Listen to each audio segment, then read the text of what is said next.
The massive chamber of the Galactic Council buzzed with nervous energy. Thousands of delegates from across the galaxy sat in their floating pods, their voices creating a constant hum that bounced off the crystal walls. At the center of it all stood Delegate Marcus Gray, his blue skin gleaming under the artificial lights as he gripped the edges of his speaking platform. "You cannot be serious about invading Earth," he said, his voice carrying across the chamber.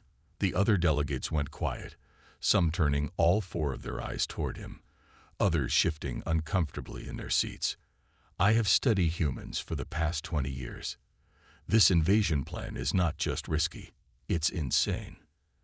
Admiral Frost, the military commander in charge of the invasion plan, let out a laugh that sounded like rocks grinding together.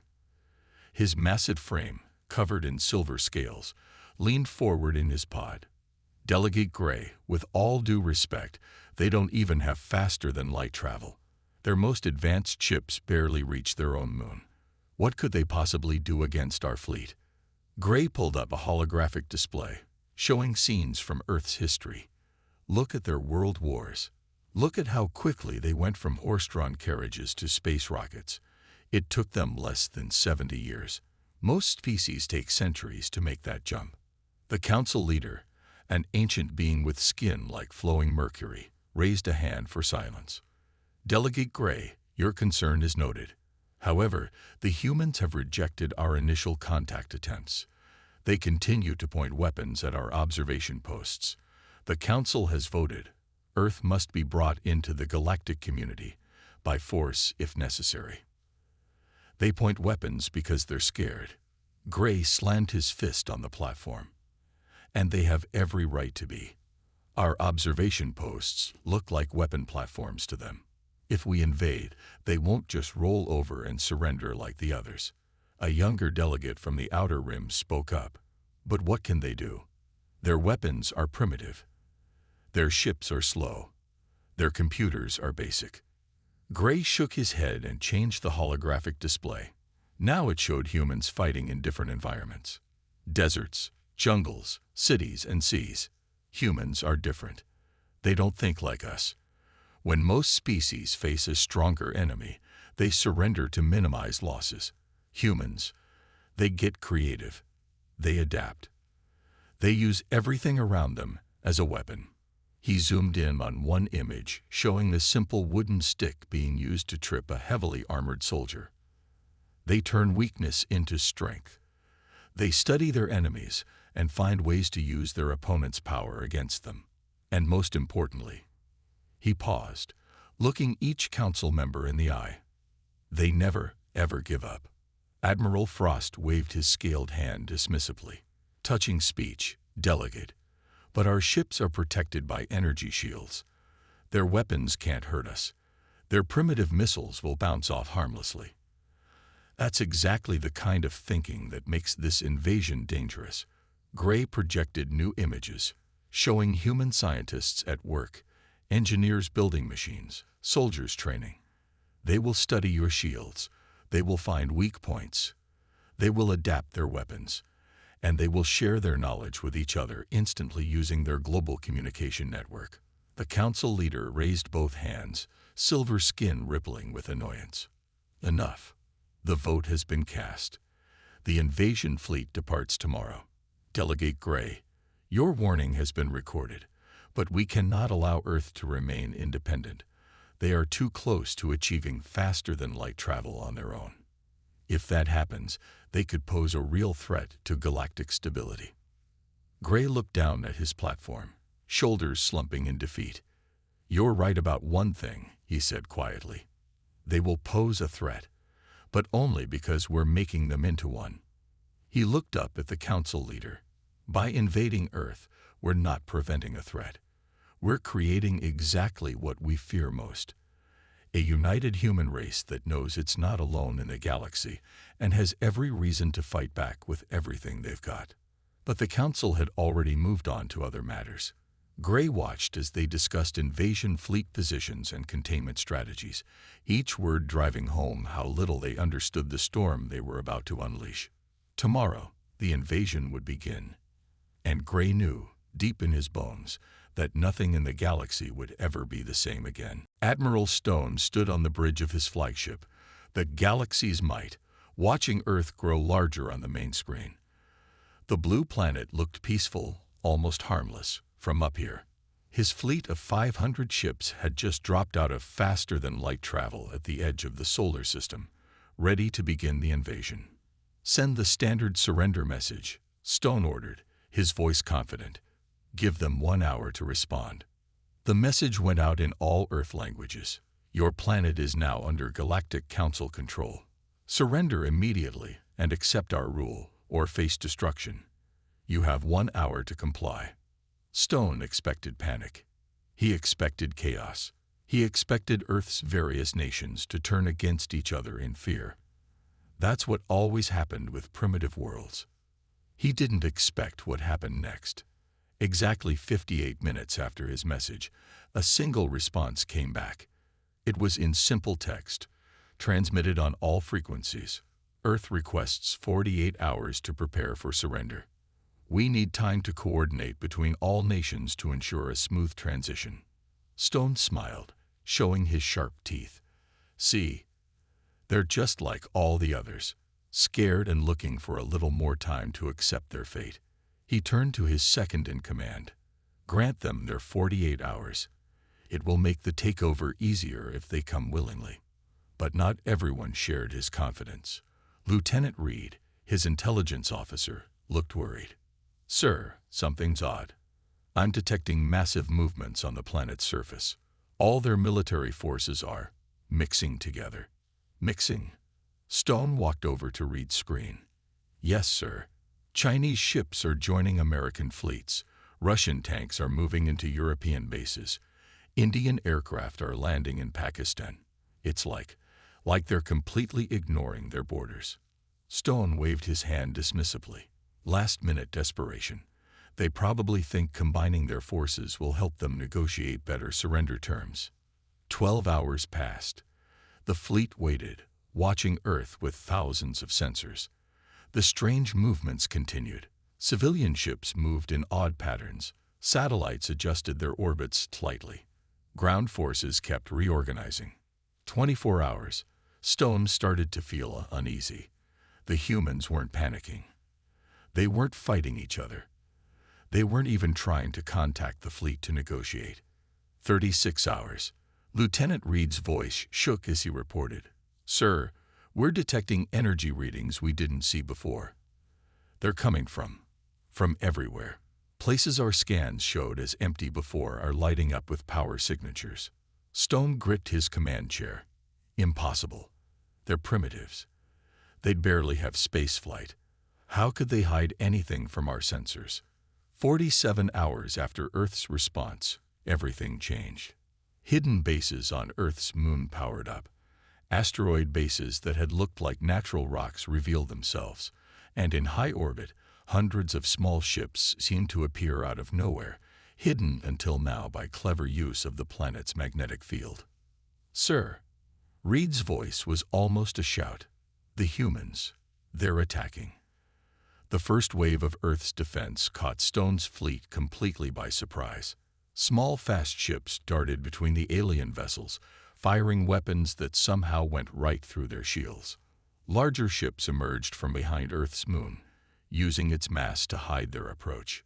Stone watched in horror as 30 of his ships exploded in the first minute. "Impossible. Their weapons are too primitive to hurt us." A new message came from Earth. "We've studied your ships for years. Did you think those UFO sightings were accidents? We let you watch us, and we watched you right back. Now, let us show you what humanity does when threatened." The human ships moved with perfect coordination, as if they had practiced this thousands of times, because Stone realized with growing dread they'd probably had. "Sir," Reed said quietly, "I think Delegate Gray was right. We shouldn't have come here." Stone could only watch as his mighty fleet, pride of the Galactic Council, found itself fighting for survival against a world that was supposed to be primitive and helpless. The real invasion was just beginning, but not the one he had planned. Commander Wilson sat in Earth's hidden command center deep under the Rocky Mountains, watching the battle unfold on the massive screen before her. Hundreds of green dots representing Earth ships moved in perfect formation against the red dots of the alien fleet. Each green dot followed the battle plan they had practiced for years. Phase 1 complete, her tactical officer reported. The aliens lost 47 ships in the first strike. Their shields still don't work against our reverse-engineered weapons. Wilson nodded, her face serious. She remembered the day, 15 years ago, when they found the crashed alien scout ship in Antarctica. That discovery had changed everything. Earth's governments realized they weren't alone, and more importantly, that they needed to prepare. Launch Phase 2, she ordered. Show them what happens when you give humans time to prepare. Across the solar system, humanity's trap snapped shut. Hundreds of automated defense platforms, disguised as space junk and asteroids, powered up. They had been built in secret, piece by piece, over the last decade. Each one carried weapons designed specifically to fight the aliens. On the alien flagship, Admiral Stone watched in horror as his fleet was surrounded. How? He demanded. How did they build all this without us noticing? Lieutenant Reed pulled up a report on his screen. Sir, they used our own arrogance against us. When we saw them building space stations, we thought they were primitive attempts at space exploration. They were really building weapon platforms. And the rockets they kept sending up? Stone asked, his voice shaking. Each one carried pieces of their defense network. We thought they were just learning about space. They were actually preparing for war. On Earth, Wilson gave the next order. Launch the Wildcats. Thousands of small one-person fighter craft shot out from hidden bases on Earth, the Moon, and Mars. These ships were Earth's secret weapon, too small for alien sensors to track easily. Each one carried a pilot trained to exploit the weaknesses in alien shield technology. Remember, Wilson's voice reached every pilot. We've trained for this. Their ships are powerful, but slow to turn. Their shields can't handle rapid changes in attack direction. Use what we learned. Make every shot count. The human fighters darted between the massive alien ships like angry bees around giants. They fired strange weapons that looked like they belonged in science fiction movies, because that's exactly where humans got the ideas for them. Years of watching alien ships had taught Earth scientists how their technology worked, and years of science fiction had taught humans how to think creatively about beating it. Sir, Reed's panicked voice filled the alien flagship's bridge. They're using some kind of magnetic pulse weapons. Our shields aren't designed to stop them. Stone watched as more of his ships went dark, their systems overloaded by weapons that shouldn't exist. Send the distress signal to the Council, he ordered. Tell them we need everything they can send. But Wilson had planned for this too. Human ships had already positioned themselves between the alien fleet and their faster-than-light communication points. No distress signal would reach the Council. Phase 3, Wilson commanded. Earth's largest ships moved forward, revealing their main weapons. Huge electromagnetic cannons that used the same principles as the aliens' own engines against them. The aliens had never imagined that humans would think to turn their propulsion technology into a weapon. In the Galactic Council chamber, Delegate Gray watched the battle data coming in. Other delegates stood in shocked silence as they saw their mighty fleet being taken apart by what they had called a primitive species. I warned you, Gray said quietly. I told you humans were different. They don't think like us. They don't fight like us. And now, he looked at the council leader. Now you've given them a reason to show the galaxy exactly what they can do. The trap was complete. The invasion fleet was caught, and humanity was about to teach the galaxy a lesson it would never forget. Admiral Stone paced on his flagship's bridge, watching more red dots disappear from his tactical display. His mighty invasion fleet, now reduced to less than 300 ships, was being picked apart by human forces that seemed to be everywhere at once. Enough, he shouted, slamming his fist on the command console. If they want to play rough, we'll show them what real power looks like. Prepare the planet killer weapons. Lieutenant Reed's eyes widened. Sir, that's against Council rules. We can't use those on inhabited worlds. Rules. Stone laughed bitterly. Look what following the rules has got us. Launch the bombardment. Target their largest cities first. The remaining alien ships turned their heaviest weapons toward Earth. Massive energy beams shot down from space, aimed at New York, Beijing, Moscow, and other major cities. But humanity had prepared for this too. In Earth's command center, Commander Wilson watched calmly as the alien weapons fired. Activate the shield network, she ordered. Around the planet, thousands of small satellites lit up. Working together, they created an energy field that the humans had reverse-engineered from studying alien technology. The deadly beams hit the shield and scattered harmlessly into space. Impossible, Stone shouted as his attack failed. Their technology is too primitive for planetary shields. Sir, Reed reported, his voice shaking.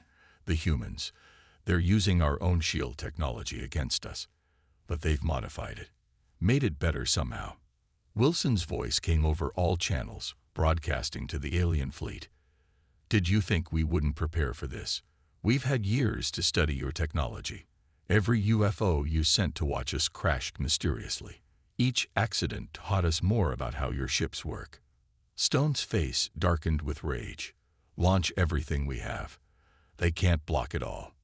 The alien fleet fired every weapon they had. Energy beams, plasma torpedoes, and antimatter missiles streaked toward Earth. But humanity had another surprise waiting. Launch the solar mirrors, Wilson commanded. Giant mirrors, hidden behind the moon, moved into position. They caught the light from the sun and focused it into powerful beams, creating corridors of intense heat and radiation. Any alien ship that tried to attack Earth had to fly through these deadly light beams. We learned from Earth's history, Wilson's voice continued. In ancient times, armies used mirrors to focus sunlight as weapons. We just scaled it up a bit. On the Galactic Council station, Delegate Gray watched the battle with growing amazement. Other delegates crowded around the displays, unable to believe what they were seeing. How are they doing this? One delegate asked. They're using our own technology in ways we never imagined. Gray smiled sadly. That's what humans do. They take ideas from everywhere, their history, their science fiction, even their enemies. Then they combine them in new ways. Back in space, Stone's fleet was in chaos. The human fighters had adapted to every defensive move the aliens made. Earth's weapons were becoming more effective as they learned from each shot, and now, the humans were starting to board the damaged alien ships. Sir, Reed called out in panic. The humans who boarded the Unity. They've taken control of its systems. They're already learning how to fly it. Stone watched in horror as one of his own ships turned and started firing on his fleet. The humans weren't just defeating his invasion. They were stealing his ships and adding them to their own forces. Send the evacuation order, Stone finally said, his voice hollow. Any ship that can still run, get out of this system. But as the alien ships tried to escape, they found that the humans had one last surprise. The same technology that had hidden Earth's defenses now filled the escape routes with invisible mines. The invasion fleet was trapped, and the galaxy's most powerful military force was about to learn that sometimes the most dangerous enemy is the one you underestimate. As the battle entered its 6th hour, humanity's counterattack moved into high gear. Commander Wilson stood at her command post, watching as human forces executed maneuvers that had seemed impossible just days ago. Status report, she ordered, her voice steady despite the chaos unfolding in space. 20 more alien ships captured, Commander, her tactical officer reported. Our engineering teams are learning their systems faster than expected. The captured ships are already joining our fleet. Wilson nodded. A month ago, no human had ever set foot on an alien ship. Now, Earth's special forces were boarding them, taking control, and turning them against their former masters. Each captured ship taught them more about alien technology. On the alien flagship, Admiral Stone watched his fleet fall apart. "How many ships do we have left?" he asked, his voice hollow. Lieutenant Reed checked his displays. "Less than 200, sir. And—" he hesitated. "The humans are adapting faster than our combat computers can update our tactics." A new hologram appeared on Stone's bridge. It showed Earth's fighters using the alien fleet's own communication beams as guidance systems for their weapons. The humans had figured out how to trace these beams back to their sources, turning the aliens' need to coordinate their fleet into a weakness. "Look at this," Reed said, pointing to another display. "They're using our own ship's gravity generators to create weapons. They're making artificial gravity wells to trap our vessels. We never thought to use the technology that way." In Earth's command center, Wilson activated the next phase of the counterattack. Launched the drone swarms. Thousands of tiny drones, each no bigger than a coffee cup, poured out of Earth's ships. They moved together like schools of fish, weaving between the alien vessels. Some carried small bombs. Others used electronic warfare devices. Many simply gathered information, learning more about alien technology with every scan. "Remarkable," Delegate Gray muttered, watching the battle from the council station. "They're fighting like no species we've ever seen." Another delegate turned to him. "What do you mean?" "Look at their tactics," Gray explained. "Most species try to match our technology directly. Humans, they're combining everything they have. Those drones are using simple rockets, but they're controlled by advanced AI. Their ships are primitive, but they're using them in ways we never imagined." Back in space, the battle had turned into a complete rout. Human forces had surrounded the remaining alien ships. The captured alien vessels, now crewed by humans, proved devastating. They knew all the weaknesses of their former fleet, and humanity's creative tactics made them even more dangerous. "Sir," Reed reported to Stone, "we're detecting something strange from Earth's moon." A massive device, hidden in one of the moon's craters, powered up. It fired a beam of energy that looked different from anything the aliens had seen before. "What is that?" Stone demanded. It's impossible," Reed stammered. "They've combined our shield technology with their primitive nuclear weapons. They're using the shields to contain and direct the explosion's energy. We never thought that was possible." The beam cut through space, slicing through alien ships like they were made of paper. The humans had created a weapon that no one in the galaxy had ever imagined, simply because they thought differently about how to use technology. Wilson's voice broadcast across all channels again. "This is your last chance. Surrender now, or we'll be forced to demonstrate more of what humanity can do when pushed too far." In the council chamber, Gray watched as the remaining alien ships began powering down their weapons. "And this," he said to the shocked delegates around him, "is why I told you invading Earth was insane. They don't just fight to win. They fight to make sure no one will ever threaten them again." The tide hadn't just turned, it had become a tsunami, and the Galactic Council was about to learn just how much they had underestimated humanity's potential. The Galactic Council chamber had never been so quiet. Thousands of delegates sat in stunned silence as they watched the final moments of their invasion fleet's surrender. On the main display, human ships surrounded the remaining alien vessels, now reduced to less than 100 ships from the original 500. Delegate Gray stood at the speaking platform, his blue skin pale with worry. "Now do you understand what I was trying to tell you? In just 6 hours, humanity has captured our most advanced technology and learned to use it better than we do." The council leader's mercury-like skin rippled with anger. "This is impossible. They were primitive. They didn't even have faster-than-light travel." "May I show them?" Gray asked quietly, gesturing to his datapad. When the council leader nodded, he projected a new image into the chamber.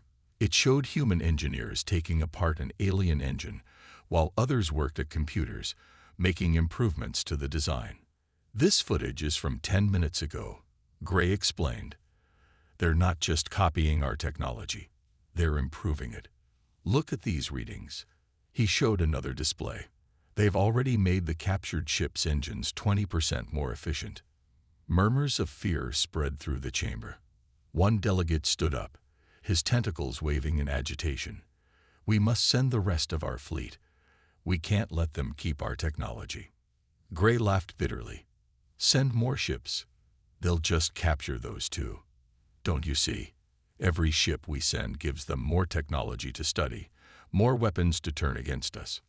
New data streamed into the chamber. The human ships were now using modified versions of alien weapons, combined with their own technology in ways no one had ever considered. They had turned communication beams into weapons, shield generators into traps, and engine systems into devastating bombs. "Humanity doesn't think like us," Gray continued. "When we find new technology, we try to understand how it was meant to be used. Humans, they imagine how it could be used. They take things apart, put them back together in new ways, combine them with other technologies. They don't care about proper use, they care about what works." The council leader slumped in his pod. "What are their demands?" As if on cue, a new transmission appeared. Commander Wilson's face filled the main screen, looking calm and determined. "This is Earth's unified command. We have captured enough of your ships to understand your technology. We know about your faster-than-light travel. We know about your colonies, and we know you've been watching us for years, waiting to invade." She paused, letting her words sink in. "Here are our terms. First, Earth will have a seat on the Galactic Council. Second, you will share all your technology with us openly. No more spying, no more secrets. Third, you will recognize Earth's space as sovereign territory, including our solar system, and all the areas your invasion fleet passed through to get here." The council chamber erupted in chaos. Delegates shouted and argued. Some demanded immediate action. Others called for surrender. The council leader raised all four arms for silence. "And if we refuse?" he asked Wilson. Her expression didn't change. "Then we'll use your own invasion fleet to carve a path to your worlds. We've already improved your weapons. Your shields can't stop them. How long do you think your defenses would last?" Gray stepped forward. "She's not bluffing. In 6 hours, they've learned enough about our technology to defeat our best fleet.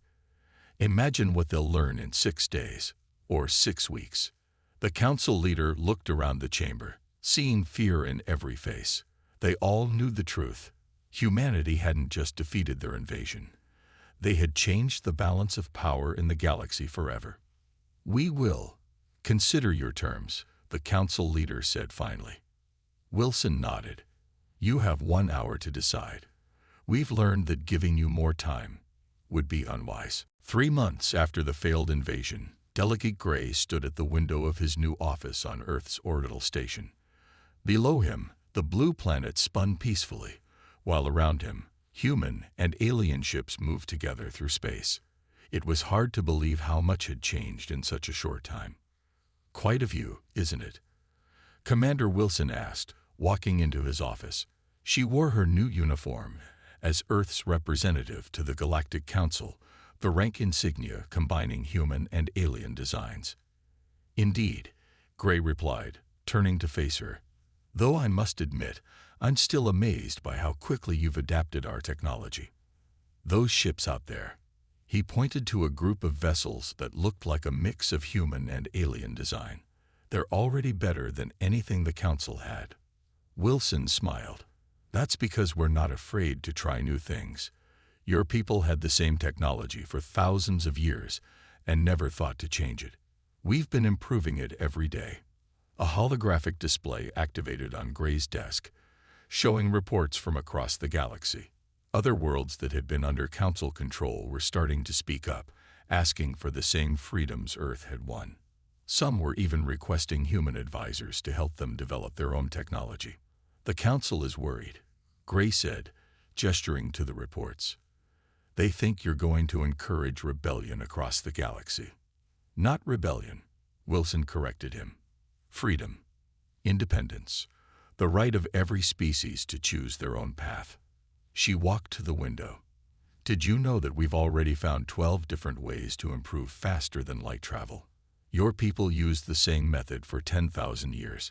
We tried something new and made it better in 3 months. Gray nodded. That's why they're scared. You don't just copy technology. You understand it, improve it, and share what you learn. The Council built their power on controlling who had access to advanced technology. But humans, he chuckled, humans put their discoveries on what you call the internet for anyone to see. The display changed, showing a new ship design. It was massive, larger than anything the Council had ever built. Our first exploration vessel, Wilson explained. We're calling it the Unity. Half the galaxy thinks we're going to use it to start a war. They don't understand that we're more interested in exploration than conquest. And the other half of the galaxy? Gray asked. They're lining up to join our exploration missions. We've got alien scientists begging to work with us because we let them try new ideas. On Council worlds, suggesting improvements to existing technology was seen as criticism. Here, it's encouraged. A small alert flashed on Gray's desk. Another world had formally requested Earth's protection and technical assistance. That made 23 in the past week alone. You know what the funny thing is? Wilson said, watching ships dock at the station. None of this would have happened if they hadn't tried to invade us. We would have developed our own faster-than-light travel eventually, made peaceful contact. Instead, they got scared and attacked. And now, she gestured to the busy space around them. Gray smiled. Now you're changing the galaxy, one innovation at a time. Not through war, but by doing what humans do best. Thinking differently, trying new things, and sharing what you learn. A group of ships caught their attention. Alien vessels being escorted by human fighters. But these weren't captured ships. They were diplomatic vessels, carrying representatives from worlds that wanted to learn from Earth. A year ago, I warned the Council that invading Earth was insane, Gray said quietly. I told them you were different, that you'd surprise them. But even I never imagined this. You didn't just beat them, you showed the galaxy a better way. Wilson turned to leave, but paused at the door. That's the thing about humans, Delegate Gray. We don't just survive challenges, we learn from them. And now we're ready to teach others what we've learned. As she left, Gray watched Earth's newest ships prepare for their first mission of exploration. The invasion had failed, but it had given birth to something much more powerful, hope for a galaxy where innovation and cooperation replaced control and fear.